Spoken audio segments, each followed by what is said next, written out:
Hey, guess what, everybody? Go listen to the Break It Down show. Hey, that's true, and you should.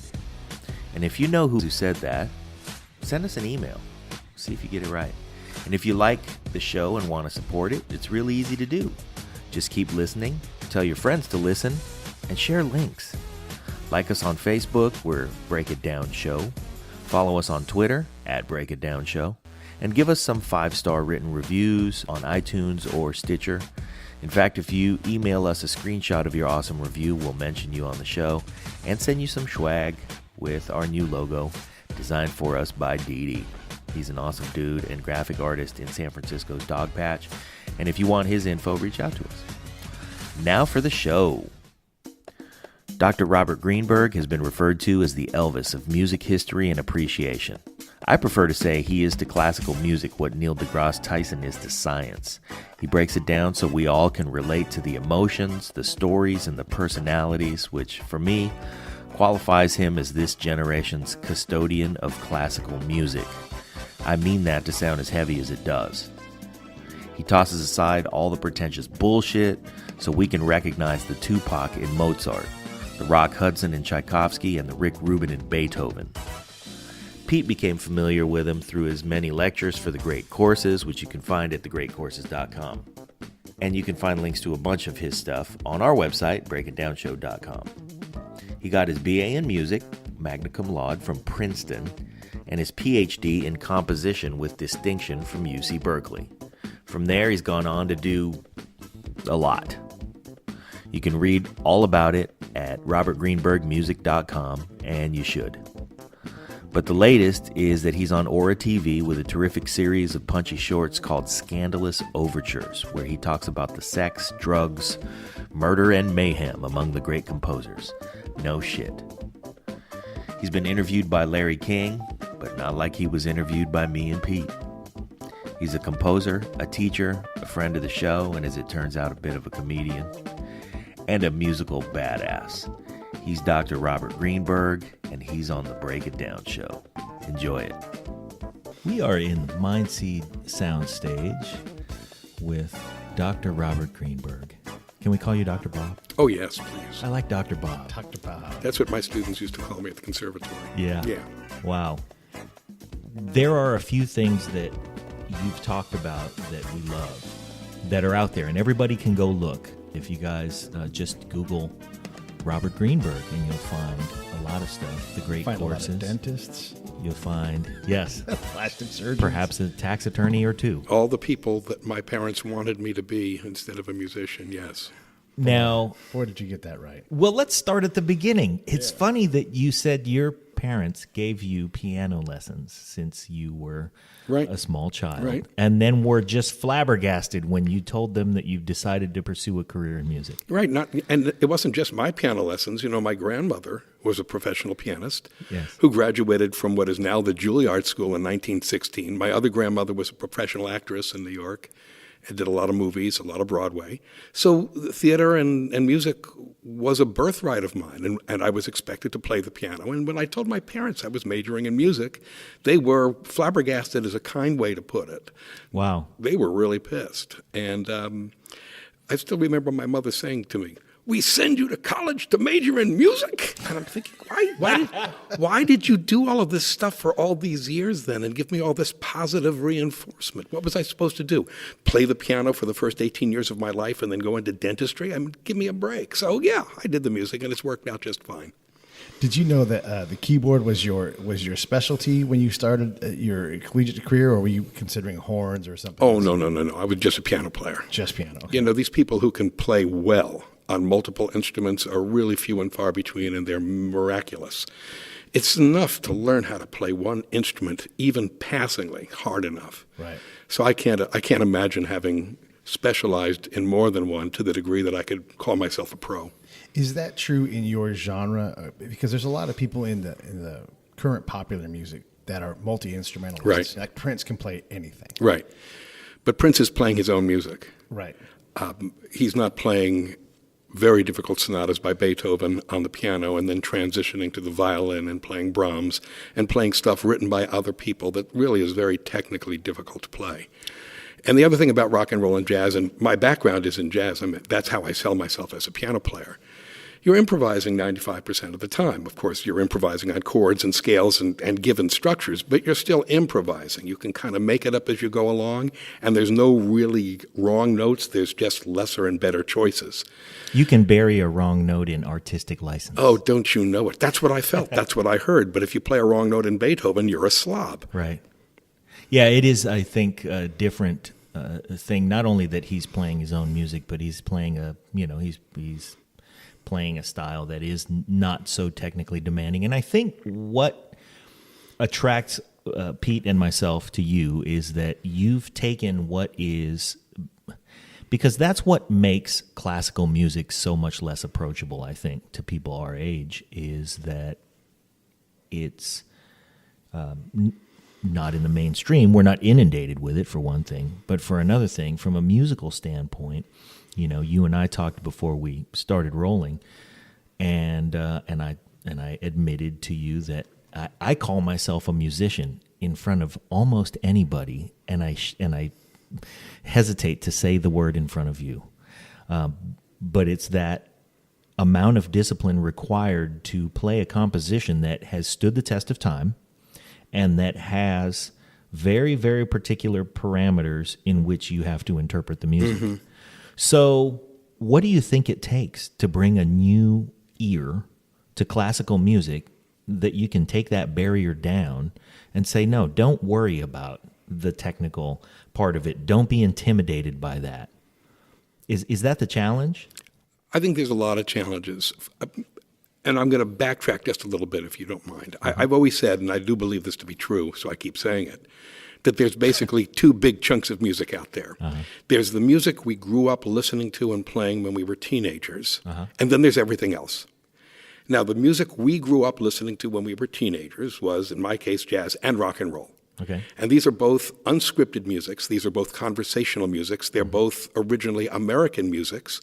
And to the metaphoric degree that I can make statements like this, they reflect a kind of plurality of thinking. They're democratized musics where everyone gets to contribute what they want to contribute. Yes. Jazz and rock and roll would not have evolved in 18th century Europe. It couldn't. Yeah. This was a structured society. Musicians were working class people who did what they were told to do. So back to the rock and roll and jazz stuff in our teen years, this is music that we not only identify with ourselves culturally, but it's the music we identify with our sexual coming of age, with the girls or whomever we dated at the time. I mean, everything that's wrapped up in who we are. I'll say. So that's cool. And it might seem difficult then to say, well, why should I find a piece of music written in 1785 attractive or interesting? And my response would be, first of all, it's music. Second of all, we're all people. Mm-hmm. It doesn't matter where we were born, when we were born, how we were born. Music is music, simply put. And a game I play, a game you probably heard me play in one of my other interviews, is folks always, or frequently folks say to me, well, I should listen to this old stuff. Mm-hmm. Every now and then I point out that their sexual apparatus that gives them so much pleasure is really much older than the music I'm talking about in terms of its structure, but we won't go there right now. Instead, I use my lifetime equivalent. My dad is 89, so I figure at very least 90 is a good life. Right. And then you string together 3 lifetimes, born, die, born, die, born, die, 270 years. Right. That's just 3 human lifetimes ago. All right. 270 years ago, it was 1744. Bach was alive and well and working in Leipzig. Haydn was 12 years old. George Washington was 12 years old. Mozart isn't going to be born for another 12 years. Beethoven's not going to be born for another 26 years.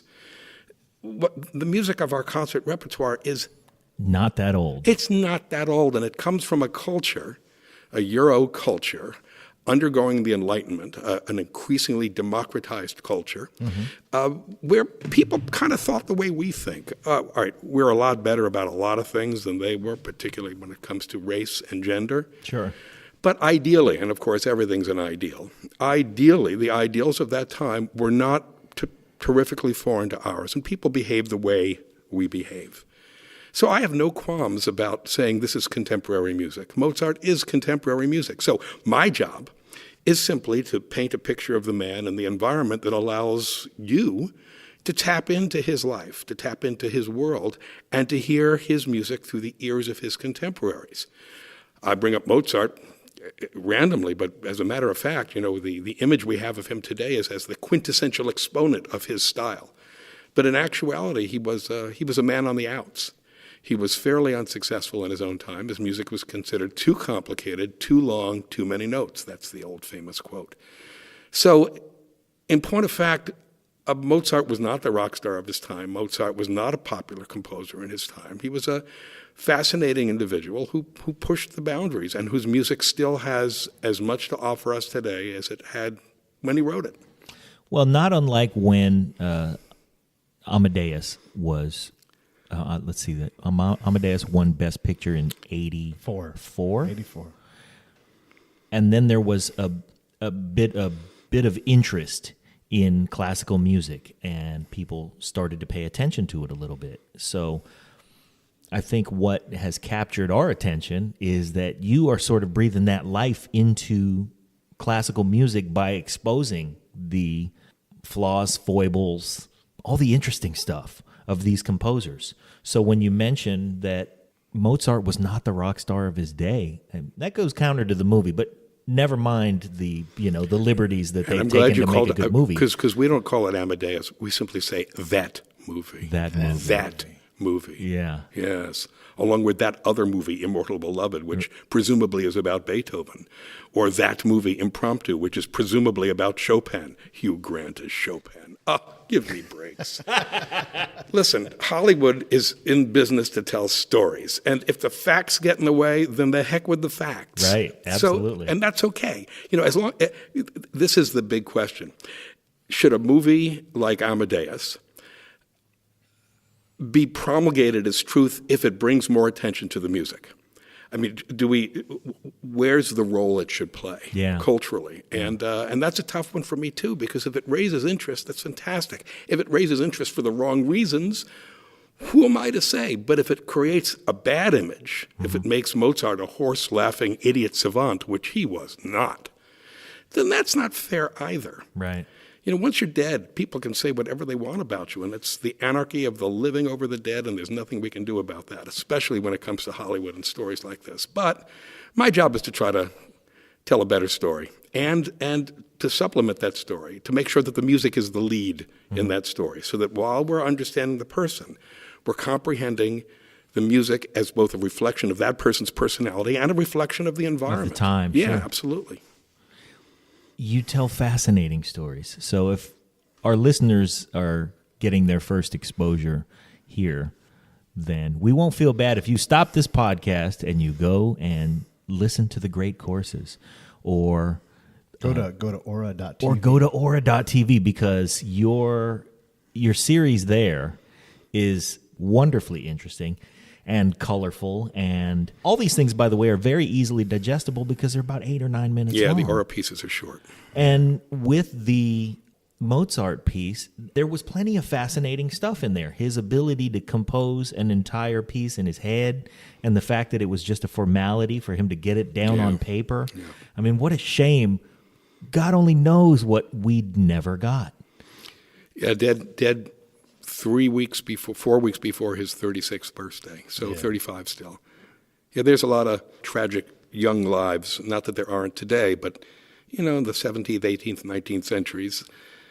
It was tough to stay alive. Yeah, it was tough to stay alive is right. Yeah.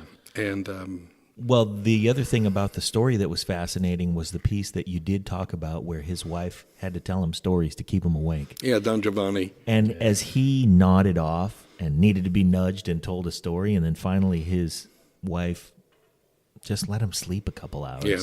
And he still made the deadline in the morning. Yeah, that was the overture to Don Giovanni. See, the opera in Mozart's day was very much like the entertainment industry today, and what I mean by that is television and movies. Yeah. Things have to happen very quickly once they start to happen.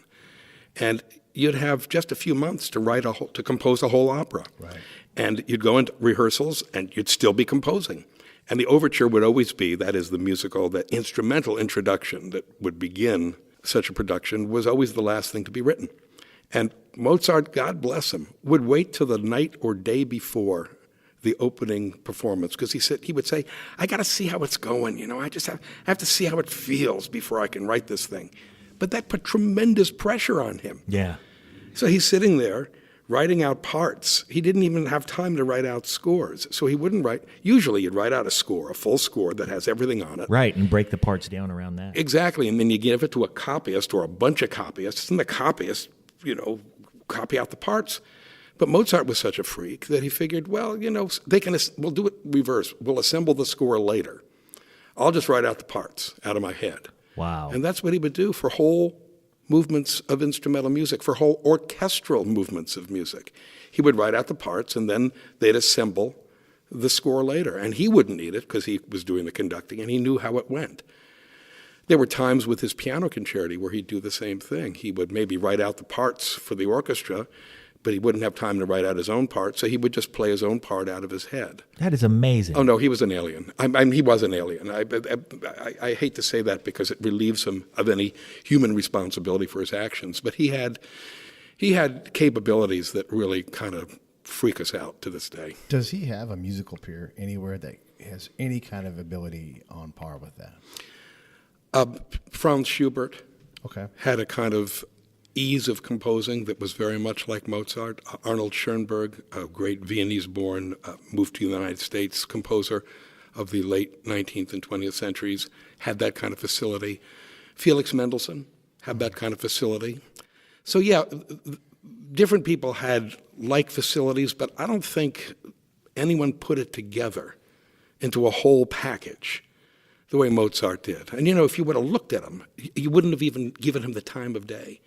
5'2", 5'3", very pale, pudgy, short fingers, bad, thinnish, blondish hair, which he was constantly covering up with wigs, kind of pop-eyed, not a beautiful person, and not physically imposing in any way, no way to match up the physique with the skill, until, of course, he'd sit down at the piano and then start doing absurd things. So just a fascinating package. Because panty dropping's always been panty dropping. Yeah, Played a good job. that's right. I was just thinking, now that's rock star behavior. And the rock star behavior that people associate with fast living. What I was fascinated with by the story that you just told was his pressure. And that, to me, is the rock star lifestyle, where you're just going to lay it on the line. You have everybody's coming tomorrow. The show's tomorrow. You're Right. still rehearsing something tonight. That makes him more fascinating. Well, but that's a lot. We say classical music, and we think about this very staid Euro establishment of musicians behaving a certain way. Musicians are musicians. Mm-hmm. I mean, you want to call it rock star mentality, I'm happy to call it, but then let's say everybody. Yeah. No one's not a rock star mentality. Yeah. Everyone's under deadlines all the time. Everyone has to produce all the time. I mean, if you want to compare Mozart to a rock star, I always compare him to Tupac. Yeah. Because he was at the very edge. He pissed a lot of people off. As many people hated him as liked him. He loved his bling. He ran with a very rough crowd, and he died very young and tragically young. I'm not sure I would call Tupac a rock star. He was a gangsta. Yeah. And but a lot of these people are like that, You just compared Mozart to Tupac. I did, and I think it's a sound comparison. I'm tweeting that right now. So now I think the most obvious question that people want to know is your opinion of what is going to last. And Larry King asked you if there were any artists. So you guys just have to go watch the Larry King interview because it's terrific. Yeah. I'm going to ask the question a different way because I know how you answered it. But when you see an artist now composing things that you think can have a life in other people's interpretation as generations go past, do you think there are any artists who have a consistent pattern of what you think are really strong works along those lines? Are we talking about the more pop world right now or the more composed world? I mean, what's called literate music, concert music versus... Yeah. Well, I'd like to know if there are any popular artists who are doing anything like that, but anybody who you think in our generation is creating the type of music that is going to have legs. Well, I fear you say our generation. You're being very kind, John. Thank you. Very kind. I fear I'm a generation beyond you. I wear it fairly well, but I'm 60 now. So, my great rock and roll days were back in the mid 60s and the very early 70s. And that's when it stopped. Yeah. But I would respond quickly, but from two different points of view. What I said in my interview with Larry King, which, by the way, is on that Aura.tv. Aura.tv. Yank it up on your computer. Yeah. Or on your Apple TV. He asked me what popular music, what rock and roll of our time. And he's 80, so he's of another generation that's going to last. And my response was, the stuff that's going to last is the stuff that can be interpreted by people other than the ones who introduced it. So the comparison I love is, and I think it's a stable comparison, is Satisfaction by the Stones, which came out when I was, about 12 years old or something. I love that song. But no one else can sing that song. Yeah, that's a Stones tune. It's a Stones tune because it's dependent upon their performance. Mm-hmm. It cannot be interpreted by others. You're not going to hear jazz versions of Satisfaction. Right. You're not going to hear country versions of Satisfaction. You're not going to hear orchestral arrangements of Satisfaction. There's not enough harmonic and melodic material that new life can be breathed into it different ways. Well, I'm sure that we've all walked in on a wedding where some band was playing Satisfaction and it doesn't work. Well, top 40 bands. I've done a lot of that gigging in my time, too. Yeah, but I'm sure we've also walked in on bands that were playing Girl from Ipanema or Baubles, Bangles, and Beads where it did work. Right, or Beatles songs. Yeah. Lennon-McCartney songs are very transferable because they have the properties of high-end harmonic and melodic material that stand beyond performance style. As far as who the contemporary literate composers are, well, now this is going to sound terrible, but I'll say it anyway. I'm a really good composer. I've been writing music since I was a little kid. Every other year I spend composing a piece or two pieces, and I get them played, and I just had a major premiere last spring. I just had another big performance in October of a trio that I'd written and that has been performed many times. I'd like to think that if this music got out, it would be enjoyed and it would have some legs. The problem is, how do you get this kind of music out in our world today? Yeah. Record companies aren't doing new music anymore. They're not doing new music. No. So you have to become a vanity publisher. You have to publish your own stuff. You have to have a YouTube channel. Right. But the vehicles aren't there. The big performing organizations, operas, orchestras, they don't do new music anymore. Yeah. Their boards, their patrons don't want to hear it. And the folks that keep these organizations alive with their pocketbooks and their wallets and their checkbooks don't want to hear new music. And so it's a tough one. There's a lot of really fine music being written right now. I'm very involved in the new music community. Well, do you think that literate music, as you put it, is dying a slow death because of it? No, I think what we have is this fragmentation of the media, which is very much a 20th and now 21st century phenomenon. Right. Electronic media has changed everything. Well, let me put it in this context, and then I'll ask you the question that relates that way. I heard, and I'm going to screw this up, but something along the lines of every 2 weeks, we create as much content as was created from the dawn of humanity to 1974.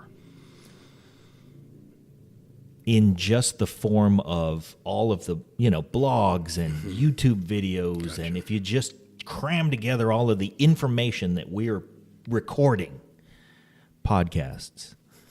But some podcasts are better than others. Well, you better believe that. We would hope. Oh, yeah. Sorry. Yeah. No, I'm sure you're right. Yeah, but if we're going down that track, and we can assume that that's only going to be more and more information, what do you think that does to the art form? I mean, it's fragmented it for sure. Do you think that we are actually going to capture and keep more pieces of work, though? I hope so. It depends what mood you catch me in. If I'm feeling optimistic, and generally I am optimistic, we haven't even started to work out how, as a culture, how, as a consuming public, how we're going to handle all this information, how we're going to process it. You know, I get on my exercise bike and I turn on the TV sitting in front of me. I have 700 channels. Do I have to tell you how often I can't find anything to watch? Right. Yeah, we're all in the same boat. Yeah. Right. All of this stuff, and yet, what do I want? Yeah, right. So we haven't figured it out yet, have we? I do think that people who are interested in art music, and that isn't meant to sound hoity-toity, it's just a way of referring to a certain kind of music versus other kinds, will find paths to it, and those paths will be made available. There always will be people who are going to be interested in this music. It's wonderful. It's music. It's We're music. human beings. And it's exciting, and it's new, and it's contemporary, and it's fresh, and there's always going to be a public for it. So the question becomes now how we find that public. Right. Concert series? Well, maybe not so much in the traditional sense. A concert series that is simulcast, a concert series that goes up immediately to YouTube, a Right. concert series that people can subscribe to on their computers. Well, yes, now we're talking. Yeah. I mean, for example, I'm part of a group called Composers, Inc., and we've been putting on new American music. That's all we do for 32 years. We're in our 32nd season now. We're one of the most important organizations in the United States doing what we do. And people can subscribe to our series, and right now we're at the First Congregational Church in Berkeley. Beautiful performance venue. Really, one of these days, hopefully sooner than later, we have to figure out a way to be simulcasting what we do. Absolutely. Yeah. So that folks outside of the Bay Area, folks outside of Berkeley, can tune in and hear these amazing performances of this remarkable new music.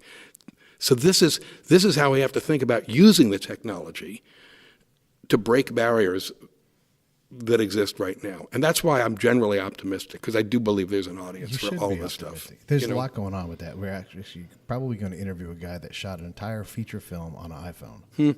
You know, so it's not hard to broadcast your stuff out. It is hard to gather that audience, but that audience is there if you can do the social media thing well enough to gather it. And instead of trying to compete with the opera houses, you know, because they, as you know, in musical history, it compresses time. So you have Bach, who is now a peer of Rachmaninoff, and you know, they never played together, they never saw each other, but their music is all in the same bucket. Right. 150, 200 years of music, maybe up to like Scott Joplin. If people know who Scott Joplin is, then it kind of shifts and goes on in the more the modern thing. And so, you know, you try to name 15 composers from before 1950, it's very difficult to pick out any artist because time just compresses those guys, and only a couple can survive. So it's better to social media and broadcast that stuff out and let the people come in through those social media connections, and then so you can find your foothold there and then make that music matter, because music does matter, and it is going to survive because it pulls out the emotions that make you think about your girlfriend from that one year. Or Yeah, I'm affected by what you said earlier on when we first started, and I wonder how different my life would be if my sexual coming of age had a soundtrack by Beethoven. Well, I it's a probably very would have interesting. attracted a whole different population of chicks. This is very true, but then again, you would have been hanging out in 18th century Vienna, 19th century, early 19th century Vienna. Yes, a very different demographic. You know, you think about the population that supported these composers that now we call great. I mean, Vienna had a population of maybe 80 or 90,000 people. Wow. And Haydn and Mozart and Beethoven and Schubert, they're all living in there at the same time. I don't know what the world population was at the time, but maybe 400 or 500 million people. Mm-hmm. I mean, we're billions now. It was probably not even that big. And unlike then, now pretty much anyone on the planet can access pretty much anything, except those unfortunates in North Korea who've been blacked out. Yes. But what I'm saying is that the possible audience base as it exists today is so much more massive, incomprehensibly bigger than anything that ever existed, that the fragmentation we're witness to shouldn't be a big problem. Because the pie is so much bigger, all right, so it's being cut into more smaller pieces. But the pie is so much bigger in terms of how many people there are. I mean, you look at what's going on in China now, and the growing middle class in China, and the westernization of their education. It's unbelievable. how many fans of Western music there are in China. And we here in the West are becoming more attuned to traditional Chinese music. And so we're interacting now at a level that was impossible half a generation ago. Absolutely. Yeah. So I'm very enthused by all these possibilities. I'm very enthused by them. It's an exciting time, and we won't know how this plays out for a couple of hundred years yet. Our technology is still so young. Yeah. I mean, we were dying of strep infections Cholera. in 1930. I mean, you know, my dad was alive when there was no antibiotics. So really, technologically, we're still babies, and we haven't figured out how to use any of this stuff yet, and it's going to play out in its own way. Yeah. Larry King did an interview with another music maker on the Aura.tv network, and he was a little more negative about the future of music. He declared that music will be dead in 20 years. Who is this? Rick Hall. But what he was saying was that there's no money in it, and we used to all get in a room together, 16 of us, and make music, and George would have the licks. We'd build the song off of George's lick. But now everybody can have a computer, and they can have Pro Tools, and they can play the instruments themselves and go in their basement and just do whatever they want, and there's no money in it. What an old fuddy-duddy. What an old fuddy-duddy. Yeah, and then John and I are like, just like before. Just like before. I mean, really, the way that he described what was wrong with music was that the lack of collaboration that came from the fact that a guy could sit down with a computer and create an entire piece all by himself, much like Mozart did right in his head before he scribed it on paper. So how is it different? And what do you feel about, how do you use technology to help you write? Well, thank you for asking that question. I'm an old fuddy-duddy. I mean, I fell in love with my number one pencils and my Passantino music notebooks when I was a kid, and I still use notebooks and pencil, and I do everything at my piano by ear. I have a drawing table next to my piano. I have a beautiful concert grand Steinway. A D is the model. Wow. So when I'm composing, I get to sit and play for 10, 12 hours a day, which is as great a pleasure as I can have. And only then, once a piece is finished, do I enter it into a program called Finale. And Finale has something called Garriton Instruments, so it's a really good synthesizing program. And you can hear very clearly what you've done. And I find that this has been very helpful to me. I put up a big fight about moving to Finale. I used to have other people copy my stuff out. But it's great being able to hear what you wrote, providing you don't use it as a crutch, because sometimes I hear things I don't like, and then I can go back and fix them before the first rehearsal. Because it used to be you had to fix them after the first rehearsal, which ticks the players off, because, you know, once you hand me a piece, you better know what you want, because you're asking me to spend my time learning it. Yep. Right. You got to show respect. Have to show respect. Yeah. But, you know, there are other dynamics, and I'm trying to recall who was telling me about this just within the last 2 weeks. But apparently, there are feeds being developed now that are being made available by Google that are virtually instantaneous at some gigantic sampling rate. And the demonstration that this person had seen was there was a cellist in New York. I'm just making this up, but basically it's the point.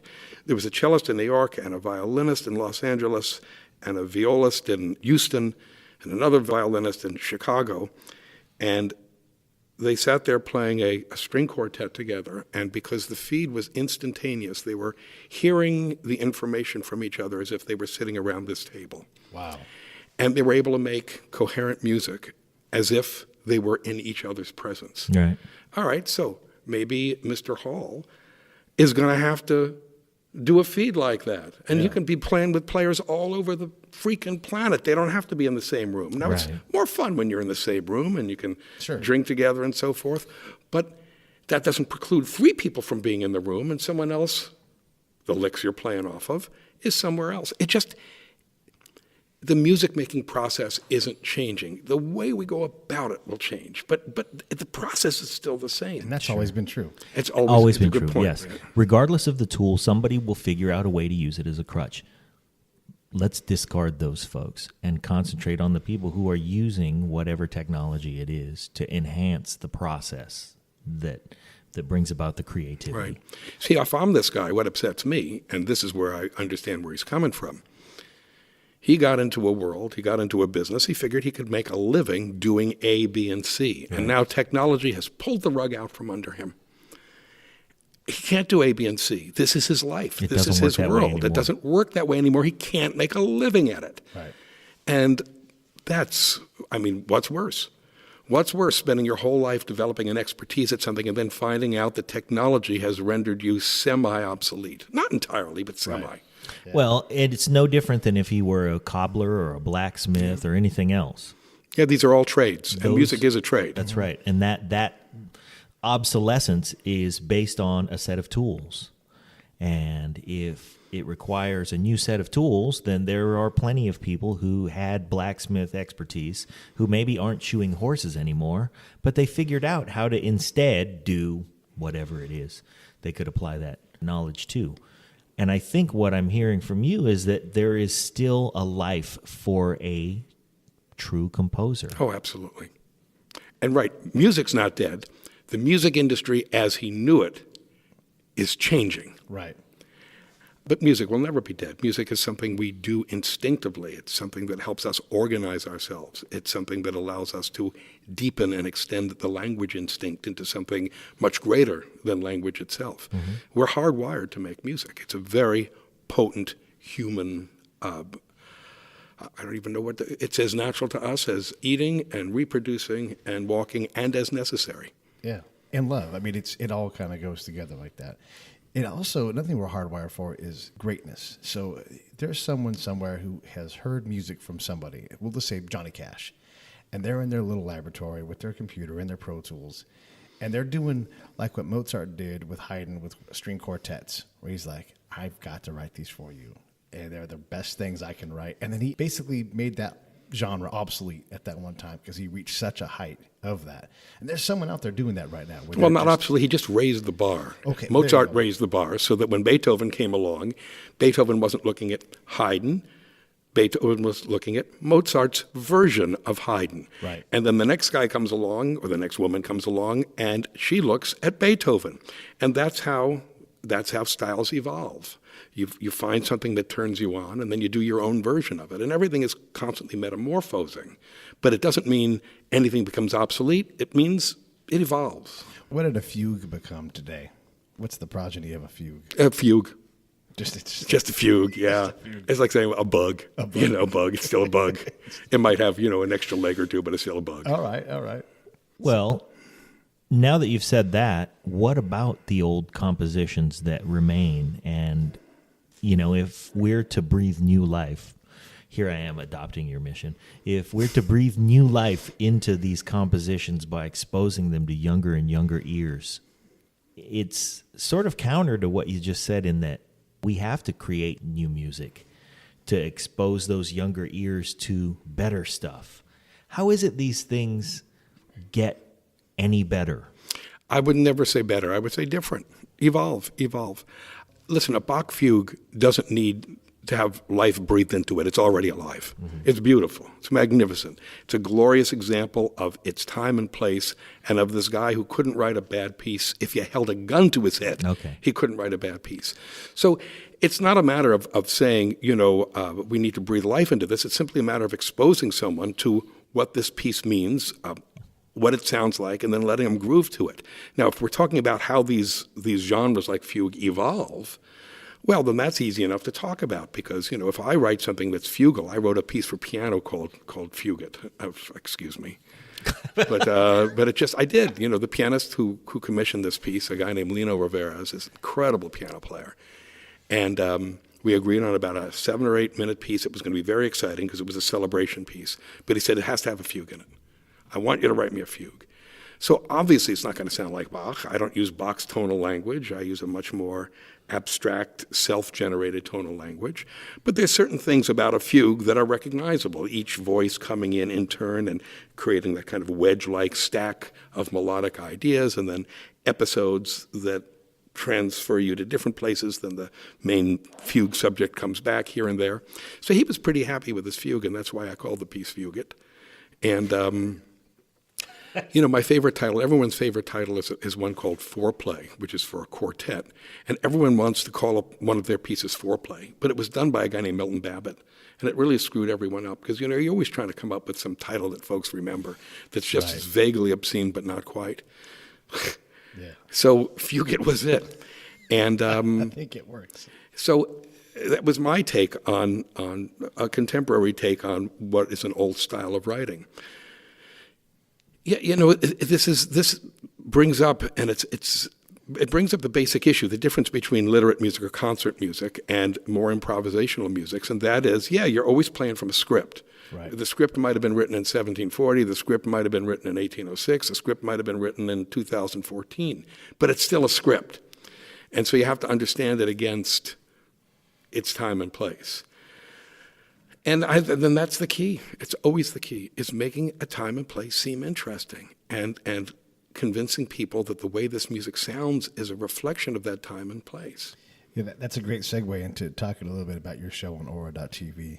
One of the questions, as John and I prepped to have you on, was what do we want to ask you? Because there's so many things, and we know we could just turn you on and then leave you alone an hour easy.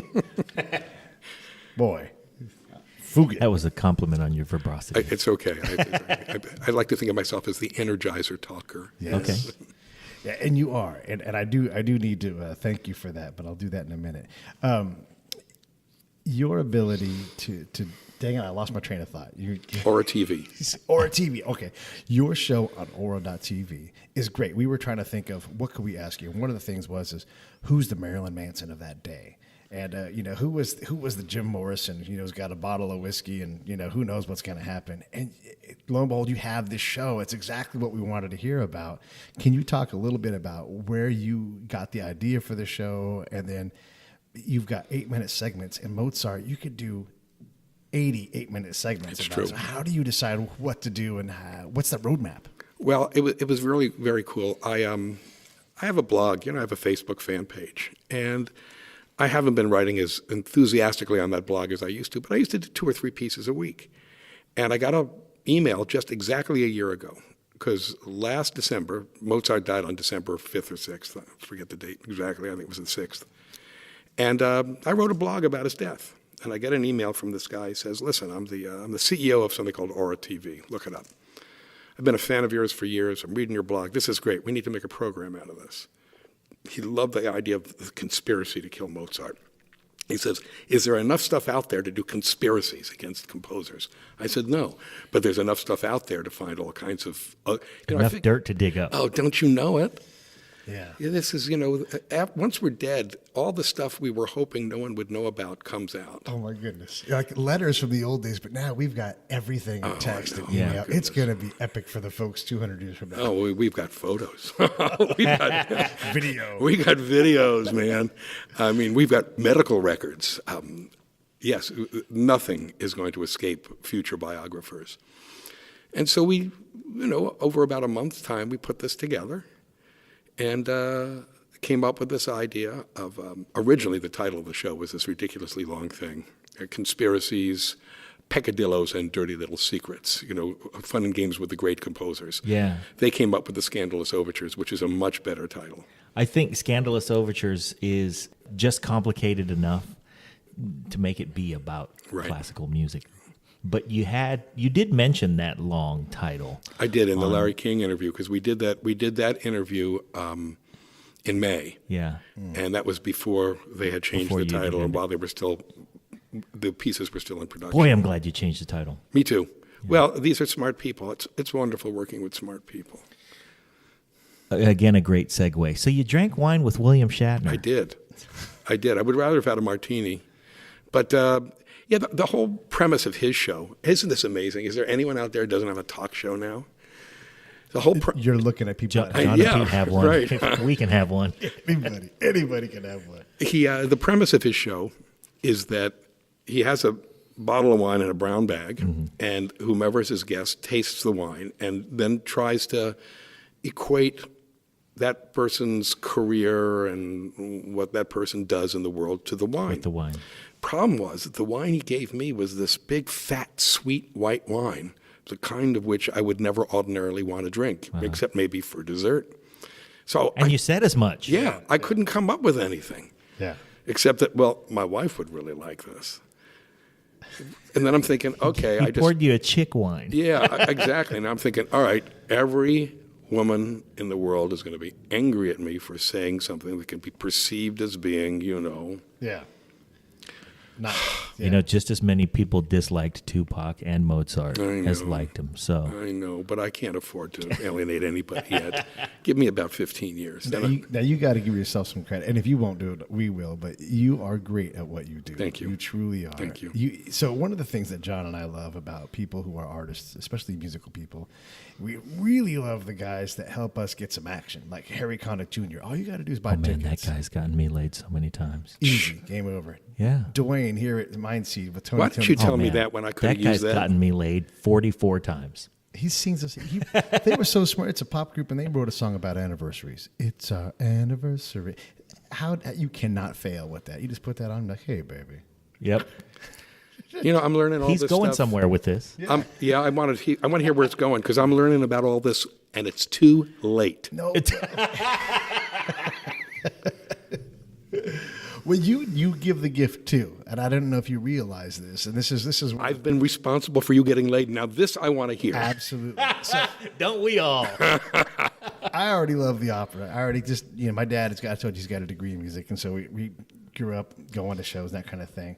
But you made it accessible, and so here's what that does. I get to take tickets to my chick and say, hey, we're going to go to the opera.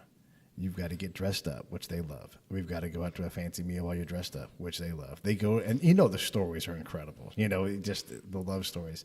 My favorite aria is in Don Giovanni when, I forget which one of his scorned women is like, I hate you, I despise you, but I cannot stop loving you. And she sings her heart out right there. And you just look at your girl. Donna Elvira. Exactly. Yeah. She sings, and it's beautiful. The time, everything about it is great. How she sings it, how it's written, when it's just great. And that right there is the moneymaker, the closer. So you put me in that room with my chick, with all those things added up, and it's game over. Love it. Thank you. Look at that. Love it. You got Pete laid. I'll take it. Yeah, I got to get me some opera tickets. You got to get you some Don Giovanni, dude. Well, okay. So then make some suggestions. Don Giovanni. I was going to say there's some What are operas. I can tell you the ones that aren't going to work. Yeah. Like Salome. Okay. It ends with her, tongue kissing the cut off head of John the Baptist and getting blood all over her face, and then the king being so disgusted by this that he has her crushed under the shields of his bodyguard. So that won't work. Not really a turn on. That's not gonna get you anywhere. Yeah. Electra's not gonna do much for you either. Rossini, the Barber of Seville, that'll get you going. Mozart's Don Giovanni, a Così fan tutte by Mozart. That's fun. It's about a couple of girls who have boyfriends who are convinced that there's no way his particular girlfriend could ever sleep with someone else, so they make a bet that they'll each come back in disguise and try to seduce the other one's girlfriend, both convinced that their girl is going to stay loyal, and neither one does. Universal human stories. Oh, absolutely. Yes. But of course, the beauty of that particular opera is it's the guys who are the jerks. Yeah. Because they're the ones who put these lovely young ladies in this impossible position. Yeah, they do. Yeah. I love The Marriage of Figaro. It's almost like the writers from Cheers and all those great TV shows. They just copied off of that. You're like, what hilarious, zany, impossible thing is going to happen next? What goes around comes around. There really is nothing that anyone has written since at least Roman comedy that's changed. Right. It's, people are people. And we do stupid things, especially when it comes to money and sex. And it's all the same. Yeah. I wish that our audience could see the knowing look that Pete and I gave each other when Dr. Bob said, we all do some stupid things when it comes to money and sex. I'm still looking my Wait a Yeah, minute. right. It's Tuesday. Anyway, I'm curious what bands and what music you listen to in your coming of age. What were you into back then? Oh, it was the same stuff everyone was. Beatles and Stones, and then a little bit later Led Zeppelin, Jimi Hendrix for sure. Wasn't a fan of Janis Joplin, wasn't a fan. Crosby, Stills, Nash and Young. And then Crosby, Stills and Nash. I loved it. That was about as close to country as I ever got. Some Grateful Dead, but not a lot. Early stuff like Working Man's Dead. Blood, Sweat, and Tears, loved it because it was a band. It was a band with a lot of jazz in it. Right. Same with Chicago, Tower of Power. Correct. Well, and Tower of Power, you're a local guy. Well, I'm not a local guy. I grew up on the East Coast. Oh, okay. And Tower of Power was one of the first things that made me aware of Oakland, California. Yeah. That and the Black Panthers and Hell's Angels. I'm thinking, whoa. Fun. Whoa, I gotta get me some of that Oakland stuff. going out there. Some Oaktown stuff. Well, now I've been here for 36 years. Yes. So I'm not going anywhere You else. heard it, everybody. Dr. Bob, veteran of the Biggity Oak. I wish. I wish I'd been here during the, and not in South Jersey, which is where I'm from. It would have been fun to be here in the 60s and 70s. That would have been South Jersey's lovely. Compared to what? Compared to the fifth layer of hell? Excuse me. I have great experiences with South Jersey. I don't want to I want to know your experiences. He's in South calling Jersey. you out. He's calling you out. He is. No, He is. I have a friend. I want detail. I'm gonna plug my friend Seth Cronemeyer, who's from Cherry Hill. Cherry Hill, Route 38. Yeah. I grew up about 20 minutes north of there. Yeah, and and my friend Isa, who's from Maple Shade. Okay. Yeah. So right. I've crossed that Pine Barrens. Benjamin Franklin Bridge into Philadelphia, but I've gone out there at the right times of year and hung out with hospitable folks. It's easy for me to say, "Oh, that place is lovely," but I'm not leaving the Bay Area anytime soon. No, you just. I'm not even going to go here. I can't go back. Did you ever hear the Gilbert Godfrey joke where he said he was with his wife and she said, "I want you to kiss me where it stinks"? So I drove her to New Jersey. I'll tell you a true story, though, about arrogance in New Jersey. And it's a true story, and it's apropos of nothing we've talked about, but we're having a good time, and I'm going to tell you this story. So I was a sophomore in college, and I was at Princeton, so about 30 miles north of where I grew up. And I was a music major, and I was an Ivy Leaguer, and I was very obnoxious because that's how you get before you learn any better. And my younger brother, back in Willingboro, was senior class president. And he calls me on the phone one day, and this would have been, 74. Calls me on the phone, he goes, "We've just hired a great band for the prom, and I'm getting your prom ticket, I want you to hear these guys." I said, "Steve, I'm a sophomore at Princeton, majoring in music. Yeah. I don't do prom bands anymore." No. He says, "No, do not." "Yes, Don't you know dare. where it's going. You know where it's going." It was the Bruce Springsteen band, and it was just before they took off. Wow. Just before Golly. they took off, and I could have gone and heard Springsteen at the beginning, Yeah. and instead I was a jerk. Well, we fuse was walked lit. into this interview with heaping mounds of praise for Dr. Bob Greenberg, and he just made an ass of himself on our podcast. It's all right. It was Really appreciate 74. that. It was 74. Who knew? Who we knew? can say it was long enough ago that Does your brother still rub it in? Oh, absolutely. All right. Absolutely. Why Good shouldn't going. he? Good going. When a younger brother has something like that, Yeah, you got to absolutely. use that till death. Oh, man.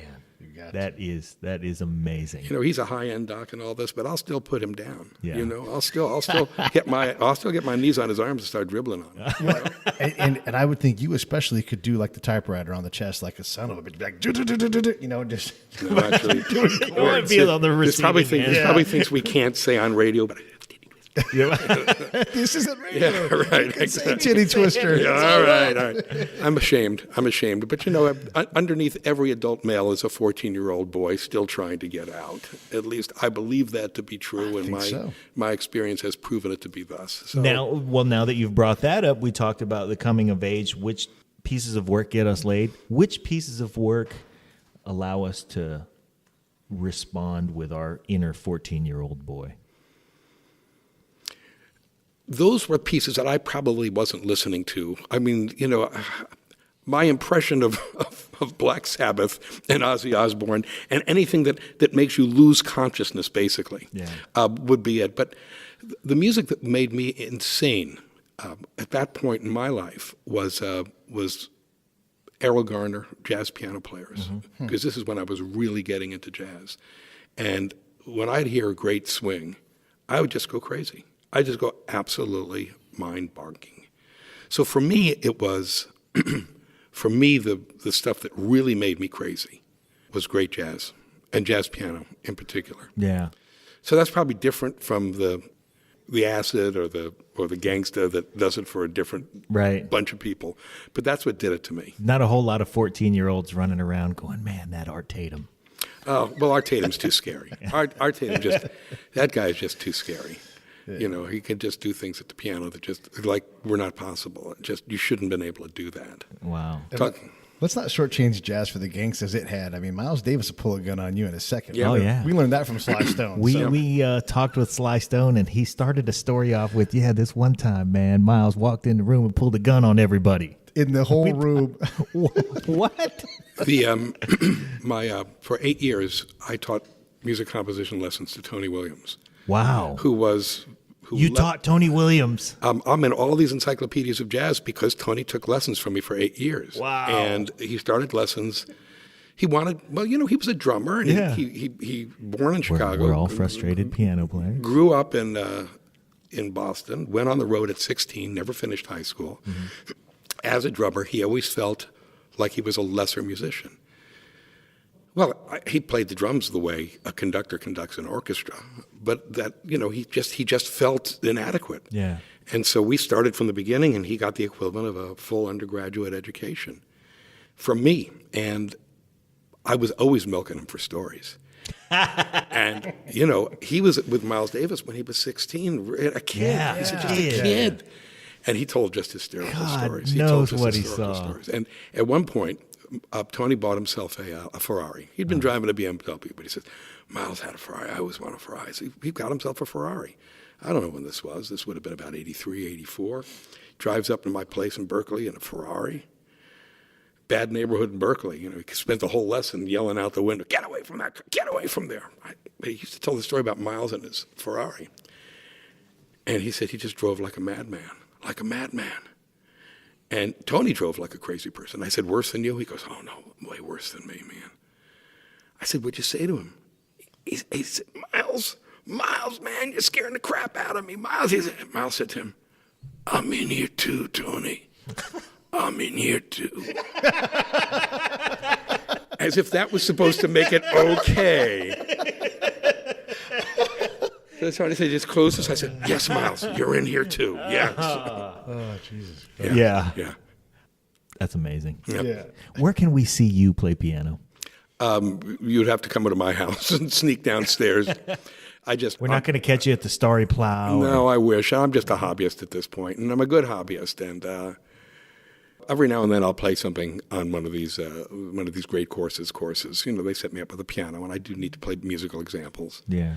But the stuff that I really play, which is jazz, I don't have a context for anymore. And I do miss that.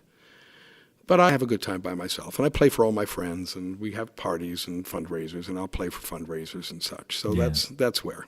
Okay. Well, you ought to come down here sometime when they do one of their jam sessions and grab that Dwayne Way over there. You can be a Dwayne Way artist and play on the keyboard when they're playing. Are you going to bring the mustache back? No. No, it's nice of you to ask. Well, this is one of the odd things about doing media, and I didn't appreciate it until I did it myself. We're talking about Bill Shatner, perfect example. Okay, I grew up watching those Star Trek shows. It was only on for 3 years, but I was addicted to them, and I think it was 64 to 67, or 65 to 68, but that was the original run.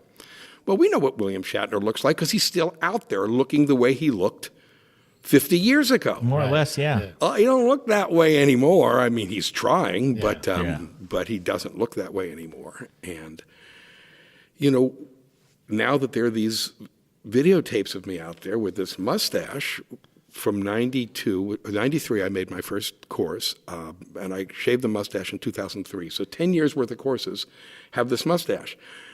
What people still say to me, what happened to the mustache? I said, it's been gone for 11 years, for God's sake. But you freeze in time. You do. You freeze in time. And it isn't. I grew the mustache when I was 20 because I had a baby face. Drinking age in New Jersey at the time was 18. And so all these girls would come up to campus to drink and find a guy. And I would tell them I'm a junior, and they wouldn't believe me. Now you're a freshman. Then I'd pull out my ID and just show them I was a junior. That's a fake ID. Yeah. So I figured I got to make myself look older. So I grew the mustache to make myself look older. And then lo and behold, December of 2003, a few months before I turned 50, I look at the mustache. The mustache is making me look way freaking older. Right. Yeah, this is a young, more youthful, cleaner. Yeah, it's getting gray, and the hairs are sticking out into my nose, and the nose hairs are getting lost in the mustache. And Things are misbehaving. Yeah, I'm saying, I don't need to look older anymore. I need whatever help I can get. I shaved that puppy right off. But here again, we're talking about a guy who was in his junior year at Princeton on top of the musical food chain, and he's just trying to get chicks. It's all, yeah. Now, I'm going to tell you who I'm really learning from right now. I have 4 kids. I have 2 grown-up kids, a 28-year-old daughter and a 25-year-old son. And then I have an 8-year-old and a 6-year-old. Wow. My 6-year-old son is not just beautiful and blonde, but he is smoother with women than anyone named Greenberg has ever been. At the age of 4, he already figured out. He would look the ladies up and down, and he'd say, I really, really like your shoes. Yes. And they would look at him, and then they'd look at me and say, when will he be 16? He's killing them. Had I ever thought of that line in my whole life? I like your shoes. Yeah. Never. Wow. And here I'm learning it at 58 Yeah. when it's too late. It's not too late. You have an 8 and a 6-year-old. I know I do. What is too late? Well, let's just say that I'm not on the singles market, so I could try that line on my wife, but she'll just shrug her shoulders. She doesn't and say, fall for it. Yeah, no, right, exactly. I thought it was just me. Yeah, no. It doesn't matter. Like B.B. King did a show. I was with my girl, and he said, "Grab some wine, get in the bathtub, play Willie Nelson." And so we did, because B.B. King said so, and he was right. Okay. What do you think about Willie Nelson? I have no thoughts whatsoever. Everything I hear is fine, Yeah. but it's not music I've pursued. Right. No. There's so much stuff out there that there's just There's just some things that you've missed. There's just no time. Sure. Exactly. And one thing I've learned to stop doing, that we all do when we're younger, is we often define, in fact, as often as not, we define ourselves by what we don't like as what we do like, right? I hate this French music. It's just a pile of crap. Blah, blah, blah, blah. And you learn the prejudices of your own teachers, and then you parrot them because, it's like children growing up. Sure. First there's your parents, and whatever your parents think is what you think until you need to reject them and become your own person. It's the same thing if you're a musician. You've had a mentorship with all your teachers. Right. And so first you have to buy into everything they say, and then you have to reject everything they say. And part of that is being negative. I'm not negative about anything anymore. Yeah. About what I don't like. Because, frankly, I rarely hear anything that isn't interesting. There's always something to steal. There's always something to take. There's something to learn from everything. It doesn't mean I'm going to surround myself with it. It doesn't mean I'm going to spend hours doing it. But I think that a lot of the stuff I watch now on YouTube, if I've got some time, I'm just like everybody else. I want to see what's going on. I'm fascinated by Miley Cyrus's tongue. I wonder if my fascination about it is the same.